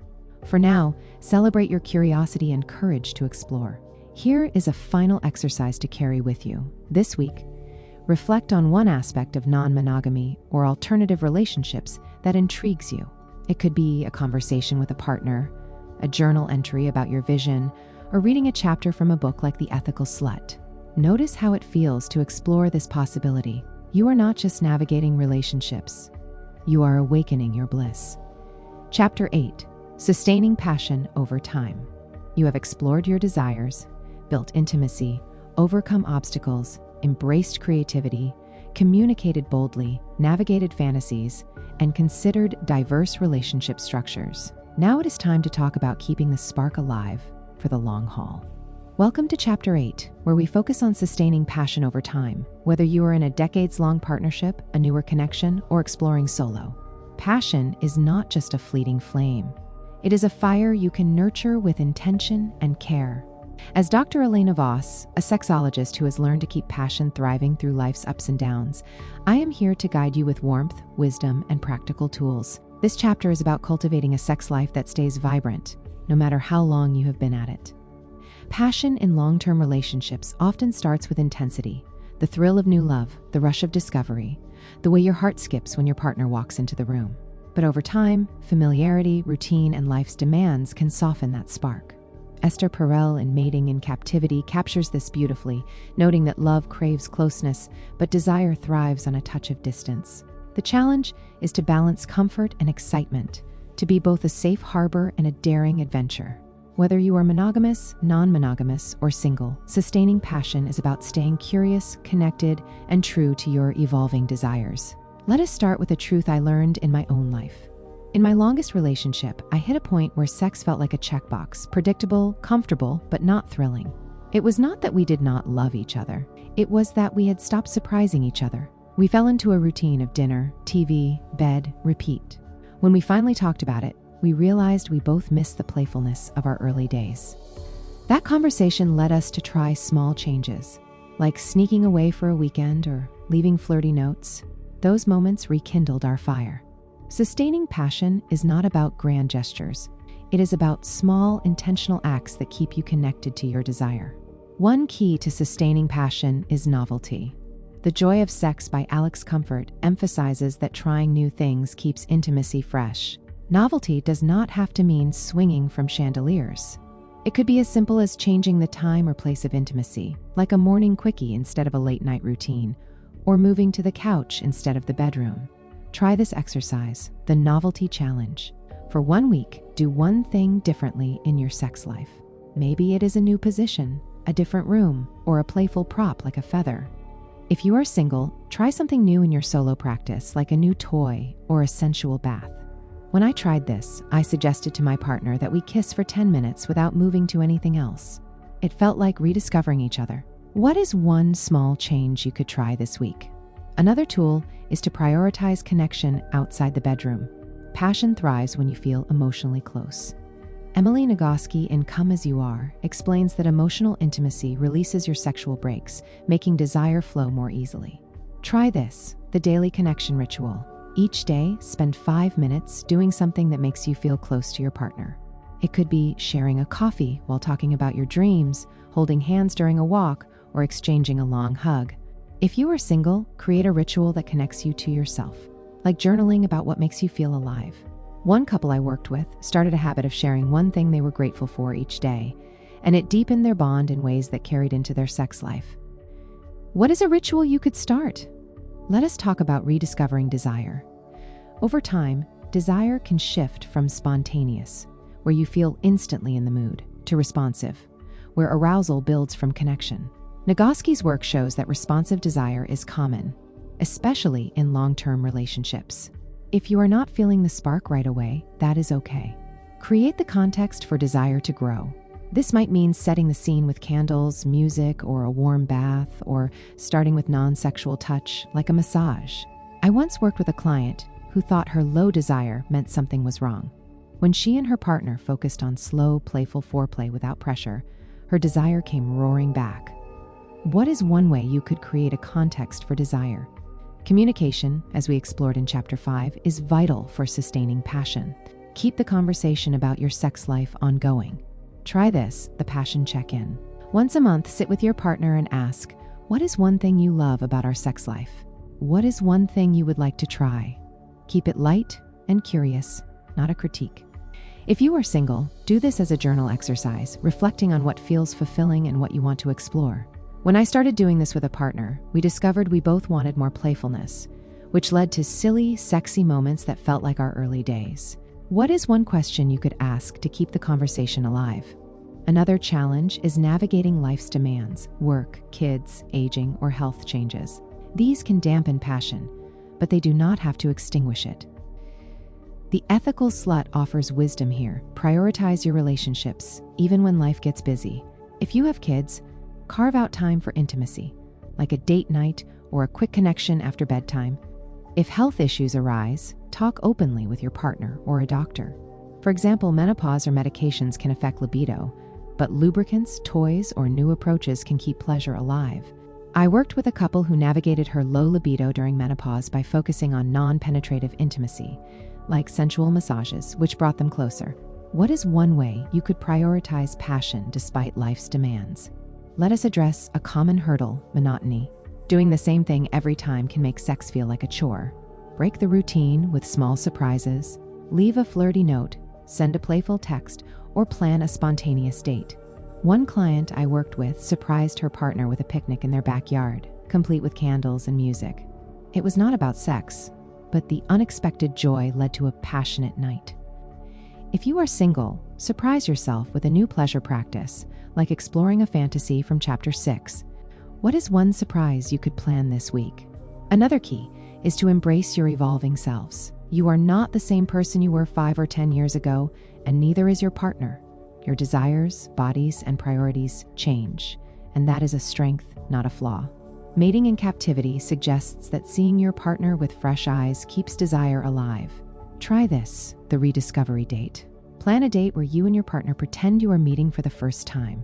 Ask questions like, what makes you laugh? What is a dream you have? If you are single, treat yourself to a date that celebrates who you are now, like trying a new hobby or revisiting a favorite place. When I did this with a partner, we went to a new restaurant and shared stories we had forgotten, and it felt like falling in love again. What is one way you could see yourself or your partner anew? For those in non-monogamous relationships, sustaining passion can mean balancing multiple connections. Use the tools from Chapter 7, like the connection schedule, to ensure each partner feels valued. Keep exploring new ways to connect, like shared fantasies or creative date nights. One polyamorous client I worked with kept passion alive by planning themed date nights with each partner, like a movie night or a cooking challenge. If you are non-monogamous, what is one way you could nurture passion with each partner? If you are in a queer or same-sex relationship, sustaining passion might involve navigating unique dynamics, like societal pressures or evolving identities. Keep communication open and seek community support, as we discussed in Chapter 7. Celebrate your relationship's uniqueness with rituals that feel authentic to you, like a private vow renewal or a shared creative project. I have seen queer couples thrive by creating traditions that honor their journey. What is one tradition you could start? Here is a practical exercise, the passion jar. Get a small jar and some slips of paper. Each week, write down one idea that could spark passion, like a new position, a date idea, or a flirty gesture. If you have a partner, invite them to add their own. Pick one slip each month to try together. If you are single, use the jar to inspire your solo practice. When I tried this, my partner and I picked a slip that said, "Dance together," and it led to a night of laughter and closeness. What will your passion jar hold? Another tool is the gratitude practice. Each week, share or write down one thing you appreciate about your sex life or your own sensuality. It could be as simple as, "I love how we laugh together," or "I feel alive when I touch myself this way." This keeps you focused on what is working, even when passion feels elusive. I found that practicing gratitude helped me notice small moments of joy, like a partner's gentle touch, that kept our connection strong. What is one thing you are grateful for in your sex life? Let us talk about one more aspect: embracing imperfection. Passion does not mean every moment is fireworks. There will be dry spells, busy seasons, or times when you are just not feeling it. That is okay. The joy of sex reminds us that sex is about joy, not pressure. When passion wanes, focus on connection rather than performance. A cuddle, a kind word, or a shared laugh can keep you close until the spark returns. I have learned that even quiet moments, like lying together in silence, can be as intimate as the most passionate nights. This chapter is your invitation to nurture passion as a living, breathing part of your life. By embracing novelty, connection, and your evolving selves, you can keep your sex life vibrant for years to come. As we move to Chapter 9, we will explore how to integrate pleasure into your daily life, building on the passion you are cultivating here. For now, celebrate the fire you are tending. Here is a final exercise to carry with you this week. Do one small act to spark passion. It could be a surprise for your partner, a new ritual for yourself, or a moment to reconnect. Notice how it feels to keep the flame alive. You are not just sustaining passion. You are awakening your bliss. Chapter 9. Integrating pleasure into daily life. You have uncovered your desires, built intimacy, navigated obstacles, embraced creativity, communicated boldly, explored fantasies, considered diverse relationships, and learned to sustain passion. Now it is time to weave pleasure into the fabric of your everyday life. Welcome to Chapter 9, where we explore how to make pleasure a natural, joyful part of your routine, not just something reserved for special moments. As Dr. Elena Voss, a sexologist who has learned that small, daily acts can transform how we experience joy, I am here to guide you with warmth, encouragement, and practical tools. This chapter is about living a life where pleasure is not an afterthought, but a vibrant thread running through your days, whether you are single, partnered, or exploring any relationship structure. Pleasure is not just about sex. It is about savoring the moments that make you feel alive. The warmth of sunlight on your skin, the taste of a favorite meal, the thrill of a deep breath. Emily Nagoski, in Come As You Are, reminds us that pleasure is a birthright, a way to connect with our bodies and spirits. Yet life's demands, work, responsibilities, stress, can push pleasure to the sidelines. Integrating pleasure into daily life is about reclaiming those moments, making them intentional, and letting them nourish your sexual and emotional well-being. Let us start with a personal story. A few years ago, I hit a point where my days felt like a blur of appointments, emails, and chores. I was so focused on getting things done that I forgot to feel. My sex life, which had always been a source of joy, started to feel like one more task. It was not until I began adding small moments of pleasure, a morning stretch, a sip of tea savored slowly, that I noticed a shift. Those moments were not just breaks. They were reminders of my own aliveness, and they spilled over into my intimacy, making it richer and more present. This chapter is about finding those moments and making them yours. One key to integrating pleasure is mindfulness. Being present in your body helps you notice what feels good. The Joy of Sex by Alex Comfort celebrates the sensory delight of intimacy, but that delight starts with everyday awareness. Try this exercise, the 5 senses check-in. Once a day, pause and notice one thing you can see, hear, touch, taste, and smell. Maybe it is the softness of your sweater, the sound of birds, or the tang of an orange. Write it down or just savor it. This practice trains your brain to seek out pleasure in the moment. When I started doing this, I was amazed at how much joy I found in simple things, like the scent of my morning coffee. It made me more attuned to pleasure and intimacy too. What is one thing you notice with your senses today? Another tool is to create daily pleasure rituals. These are small, intentional acts that make you feel good in your body.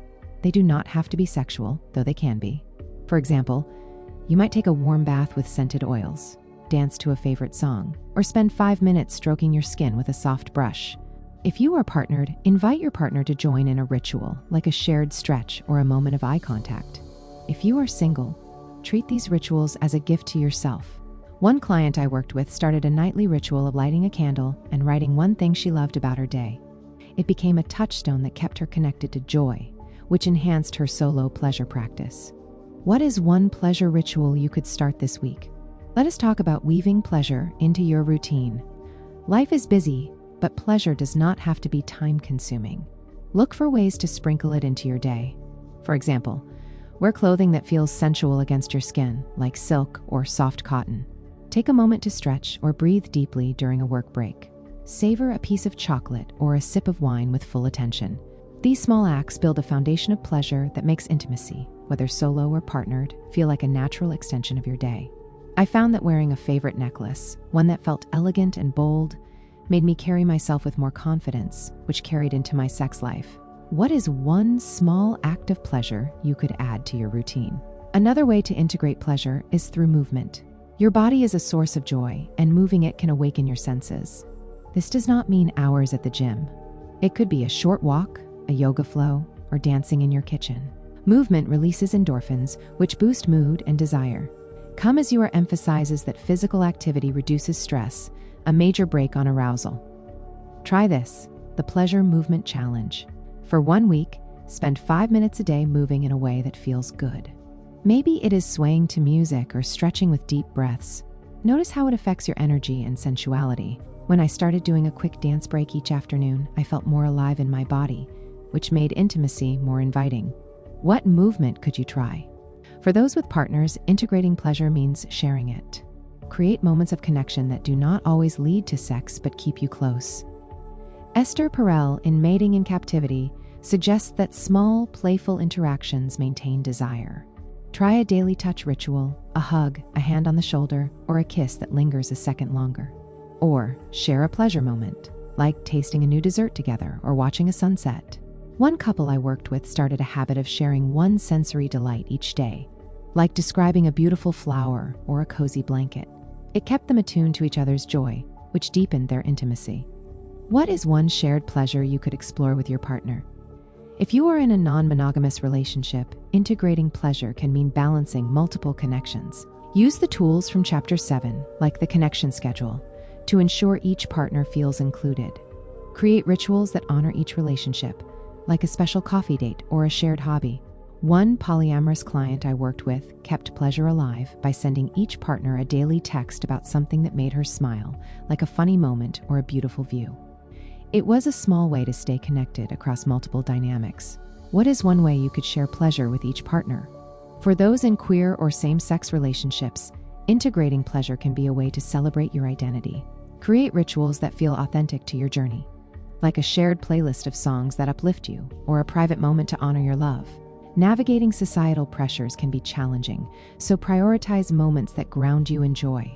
I have seen queer couples thrive by creating daily affirmations like saying, "We are enough," which reinforce their connection and sensuality. What is one ritual that could celebrate your relationship's uniqueness? Let us address a common hurdle, feeling like pleasure is selfish. Many of us are taught to put others first, but pleasure is not a luxury. It is a necessity. The ethical slut reminds us that honoring your own joy makes you a better partner, friend, and person. If you feel guilty, start small. Give yourself permission to enjoy one tiny pleasure each day, like a moment of quiet or a favorite snack. Over time, this builds a habit of self-care that fuels your sex life. I struggled with this early on, feeling like I had to earn pleasure. But when I started savoring small moments, like a warm shower, I realized it made me more present for others too. What is one pleasure you could allow yourself without guilt? Another challenge is time. When life is hectic, pleasure can feel like one more thing to do. The key is to make it effortless. Integrate it into what you are already doing. For example, turn a shower into a sensual experience by focusing on the water's warmth. Make a commute pleasurable by listening to music that lifts your mood. One client I worked with turned her morning coffee into a ritual by sitting quietly and savoring each sip. It took no extra time, but changed how she felt all day. What is one daily task you could infuse with pleasure? Here is a practical exercise, the pleasure calendar. Get a notebook or digital calendar and plan one pleasure moment for each day of the week. It could be a sensory experience, a movement, a ritual with a partner, or a solo treat. For example, Monday might be a 5-minute stretch. Tuesday, a favorite song. Wednesday, a shared hug. At the end of the week, reflect on how these moments affected your mood and sensuality. If you have a partner, invite them to join in, adding their own ideas. When I tried this, I was surprised at how much joy a week of small pleasures brought, and it made intimacy feel more natural. What will your pleasure calendar include? Another tool is the pleasure anchor. Choose one object, scent, or sound that reminds you to seek pleasure. It could be a candle, a piece of jewelry, or a song. Each time you see or experience it, pause and notice something that feels good. For example, I keep a small stone on my desk, and when I touch it, I take a deep breath and think of something joyful. This anchors me in pleasure, even on busy days. It is a simple way to stay connected to your body and desires.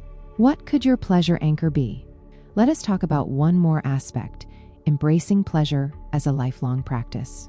Your relationship with pleasure will evolve as you age, grow, and change. What feels good now might shift in 5 or 10 years, and that is okay. Stay open to rediscovering what brings you joy.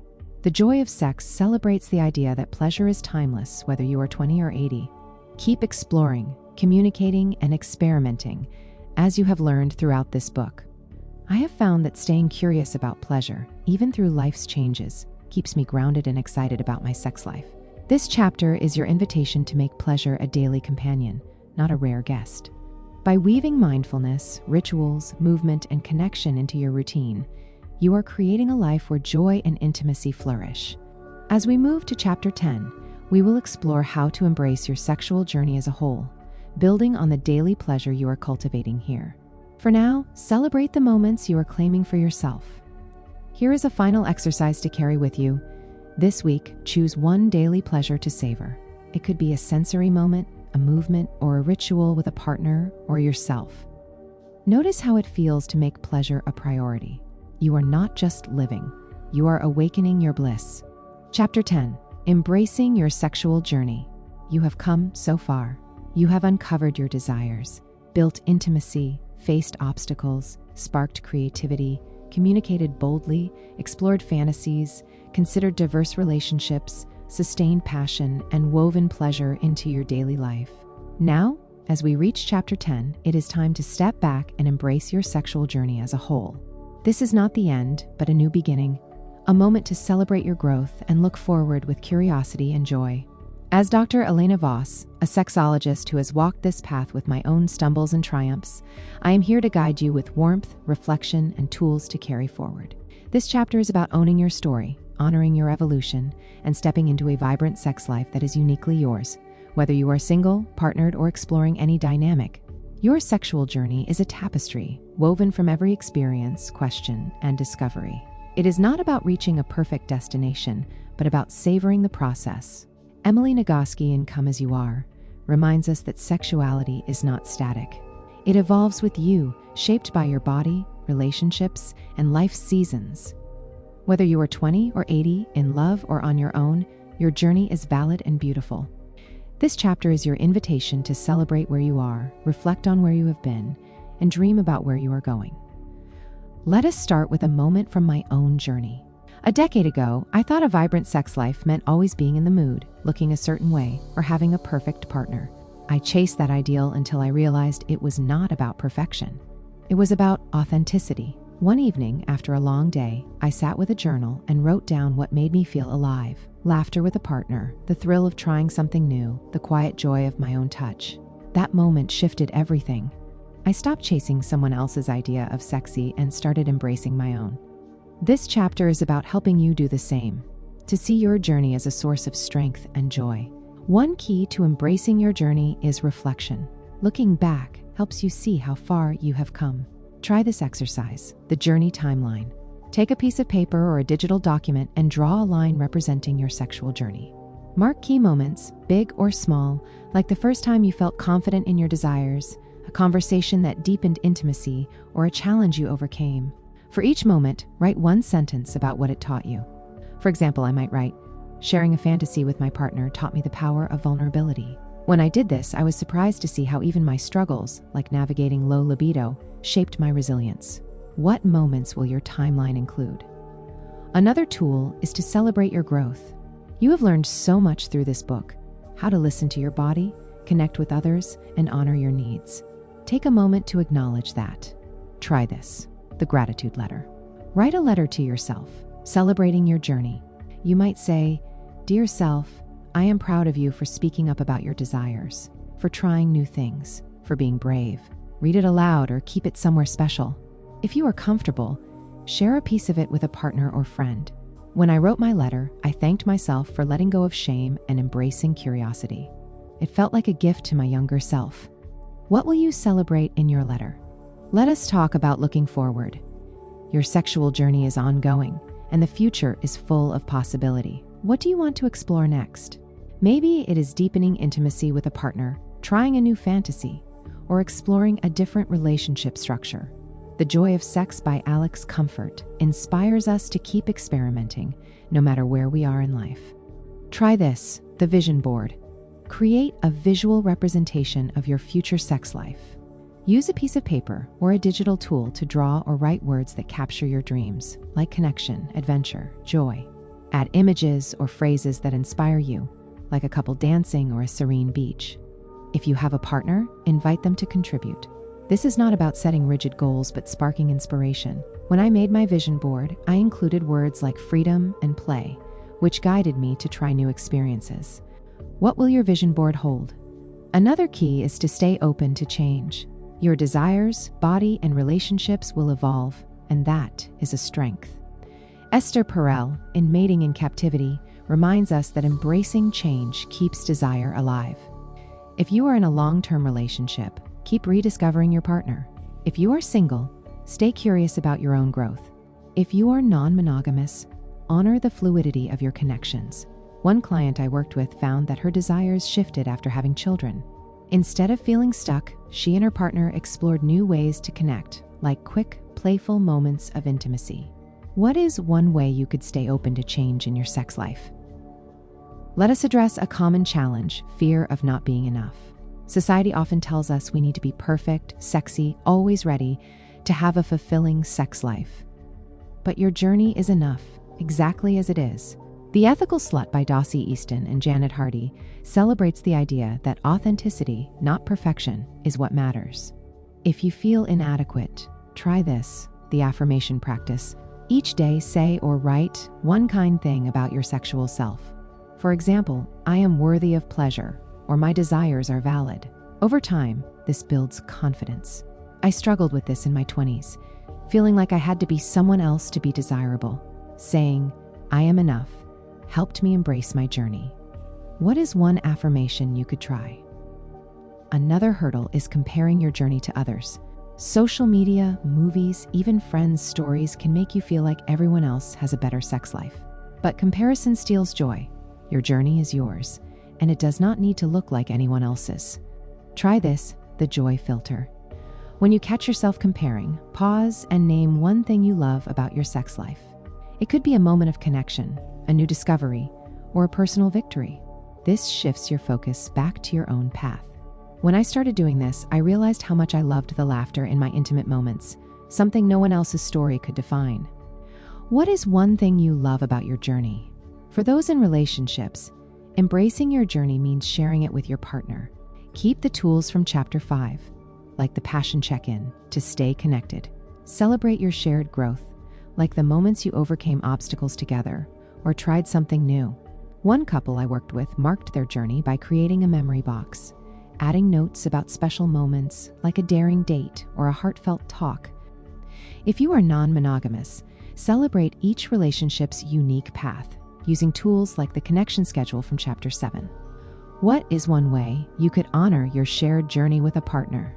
If you are in a queer or same-sex relationship, your journey might include navigating societal pressures or celebrating your identity.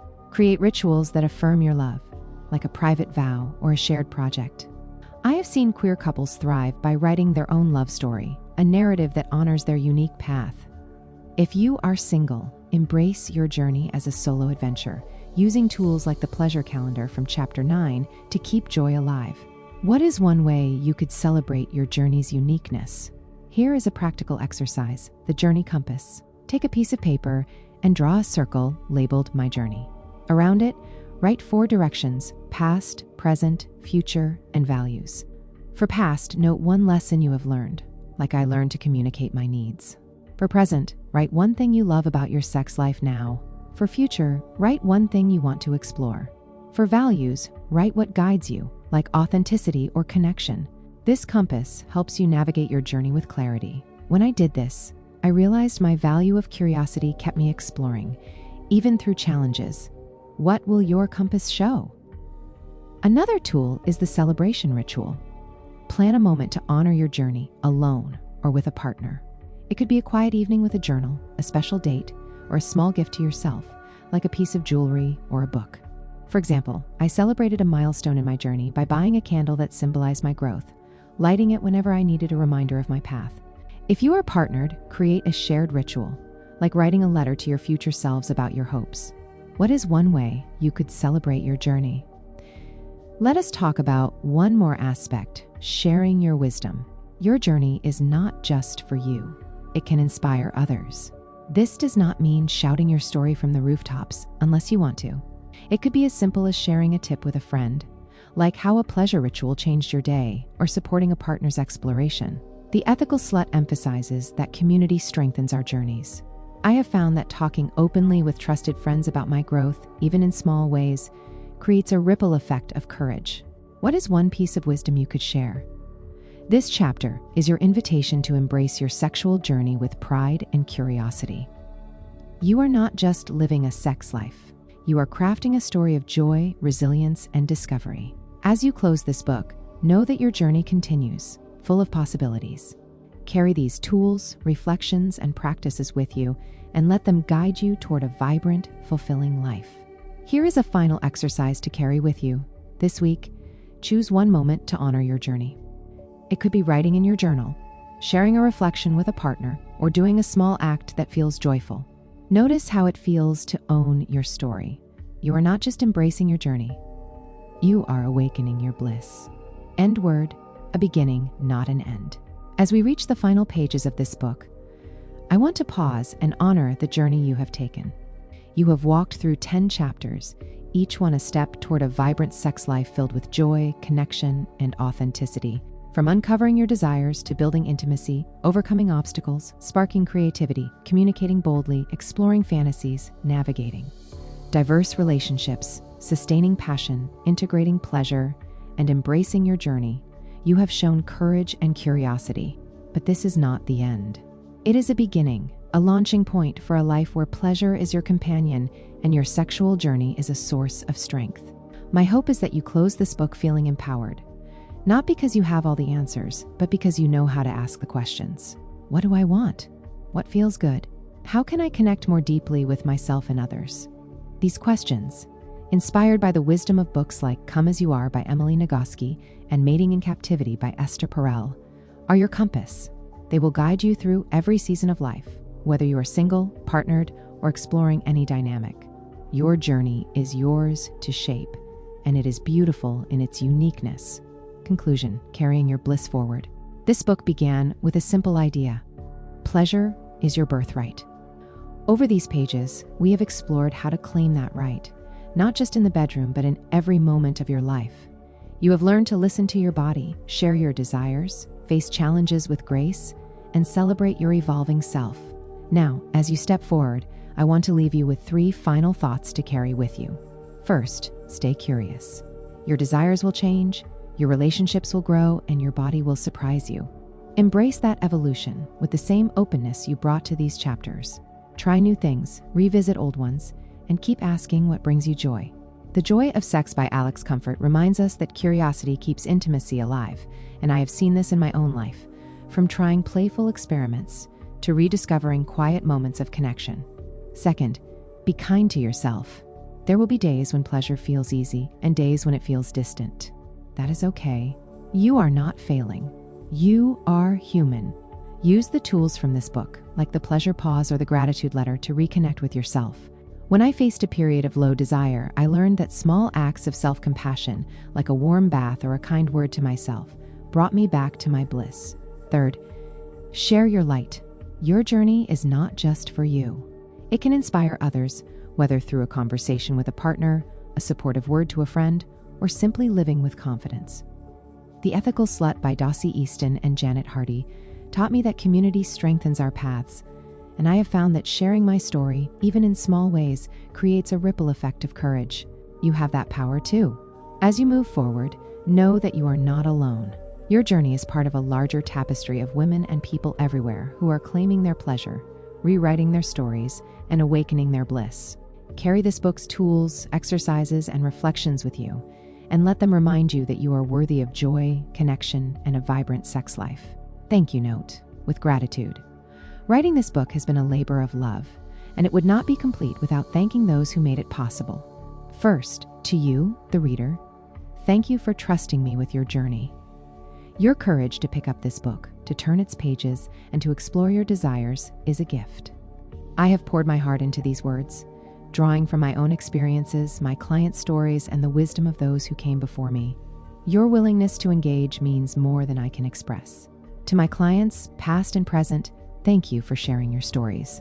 You have taught me the power of vulnerability, the strength of honesty, and the beauty of diverse paths to pleasure. Your triumphs and challenges have shaped this book, and I am endlessly grateful for your trust. To the authors who inspired this work, including Emily Nagoski, Esther Perel, Alex Comfort, Dossie Easton, and Janet Hardy, thank you for lighting the way. Your books have been my guides, offering insights that I have woven into these pages. You have shown me and countless others that pleasure is not just possible, but essential. To my loved ones, thank you for your support. You have cheered me on through late nights of writing, offered feedback, and reminded me to practice what I preach by savoring life's joys. Your belief in me has made this book a reality. Finally, to every woman and person who has ever felt their desires were too much, too little, or not enough, this book is for you. You are enough. Your journey is enough.